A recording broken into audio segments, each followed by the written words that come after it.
Here are 7 communication tips for your next workplace presentation. You should never do this during a workplace presentation. Be unprepared or wing it. Preparation is the key to you feeling confident about your content and confident in yourself when you're in front of an audience. Unless you are an experienced public speaker who knows their content inside out and who knows how to present in front of an audience, going into a presentation unprepared will never work. You might think that winging it will help you to sound more natural and less rehearsed, but in reality, being unprepared will more often than not lead you to be disorganized with your thoughts, which will cause you to worry if your audience is following you, which will cause you to ramble in an attempt to get your point across, which will lead you to show signs of nerves and stress, which will lead to presentation failure. Preparing for a workplace presentation is not something to be ashamed of. In my opinion, it shows that you care about the content and you care about the audience. You want your content to be communicated in the clearest and the most effective way, and you want your audience to follow and understand you. These are the main aims you should have for any presentation, not to massage your ego about being an esteemed public speaker. The second thing that you should never do during a presentation is to think that saying your key message once is enough. For your audience to understand and retain your key message, it needs to be repeated multiple times. Your key message needs to be repeated because this is how our brain and our memory work. John Medina in Brain Rules says that repeating information in timed intervals helps to stabilize memory as it uses spaced repetition. Meaning, repeating information helps the learner to solidify that information in their memory. When it's solidified in their memory, it's easier to move to their long-term memory where they can recall on it at a later time. Some of you may be familiar with spaced repetition in terms of learning something at university, but you can also tap into it and use it as a teacher when you are presenting something at work. You can repeat your key message the same way for emphasis, or you can repeat your key message in different ways for variety. And you can add in a story that relates to your key message to really connect with your audience and help them remember your key message better. The third thing you should never do during a presentation is to take your audience's attention for granted. When your audience is sitting there in a presentation, they've given you permission to take them through your thought process. And in return, they expect you to help them understand what your thought process is in the clearest and most engaging way.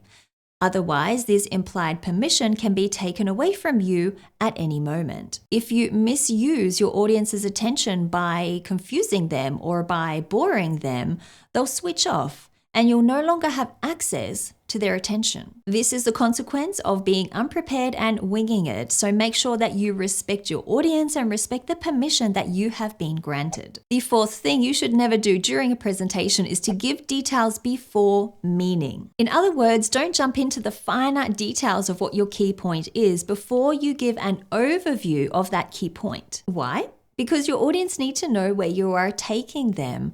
Part of the responsibility of having your audience's attention is to tell them where your thought process is heading. They get comfort in knowing direction. It gives them a sense of predictability, and it deters them from being confused, bored, and then switching off. John Medina from Brain Rules says that the brain processes meaning before details. So he recommends that you give the broad overview of your key message or your key point first, and then you can elaborate and explain the finer details. By the way, I've mentioned this book a couple of times in this video. It's a fantastic book to understand how the brain and how our memory works.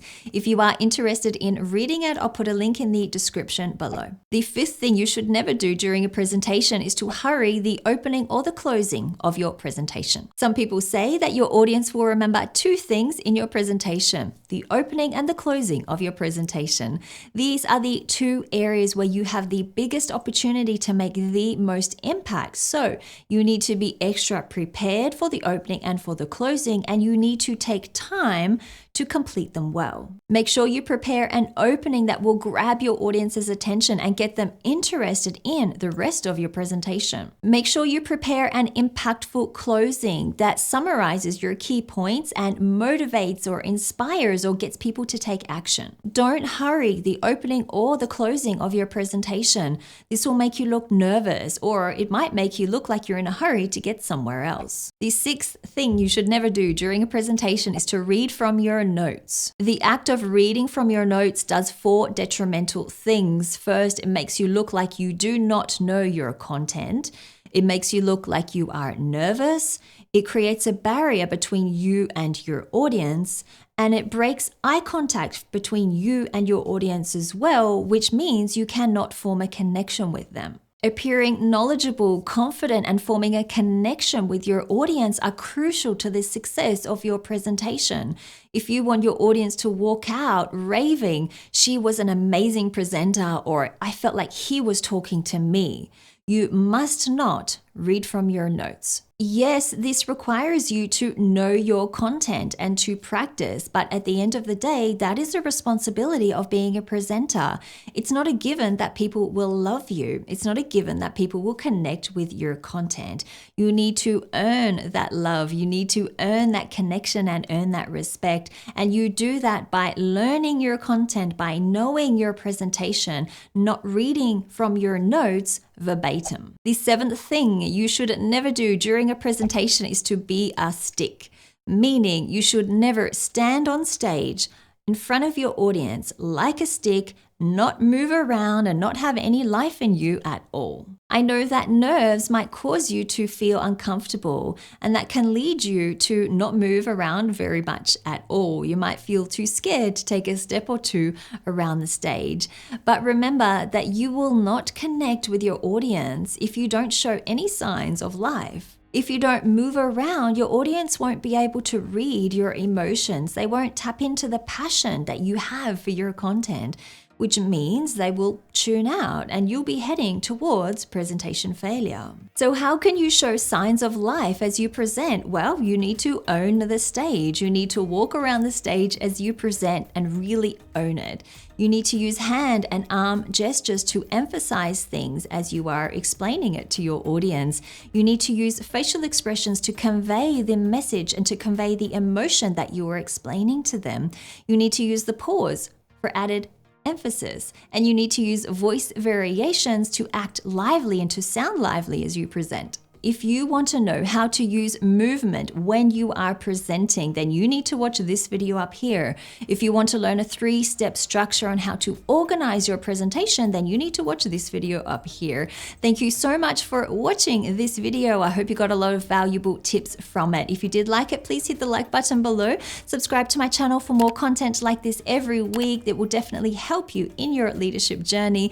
Thank you again for watching, and I'll see you in the next video.